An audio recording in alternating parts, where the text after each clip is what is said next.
Here's where we're at as the new week gets going. The Fed has been getting all the headlines after coming out with another unscheduled announcement, this one effectively instead of waiting until the scheduled policy decision later this week. The Fed isn't holding back any punches with its latest moves, in which it did the following. It slashed rates by 100 basis points, taking the Fed funds rate back to its record low level of 0.25% from 2015. It pledged to increase bond holdings by $700 billion while letting banks borrow from the discount window for up to 90 days and cutting the reserve requirement ratios to 0%. And given the global credit crunch and surge in U.S. dollar demand, the Fed coordinated the deployment of currency swap lines with the ECB, BOE, SNB, BOJ, and Bank of Canada.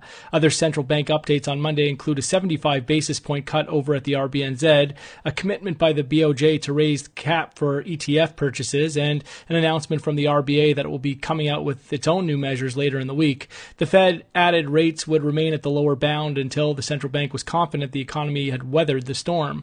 We have since seen signs of some U.S. dollar weakness in the aftermath of today's Fed action, though the price action has been less than convincing thus far. Stocks, on the other hand, have come under a lot of pressure despite the latest attempts to prop up the global economy. Even President Trump's praising of the Fed for a change hasn't helped to bolster sentiment.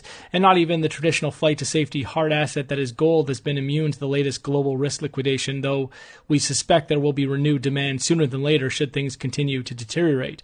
Overall, with the global economy that much more exposed to future negative shocks now that all of this added ammunition has been thrown out in response to the current fallout, we wonder just how much impact these central bank and government actions will have at this stage in the game and in the face of a virus where central bank and government injections aren't the type of immunity injection the world is looking for right now. That's all for now.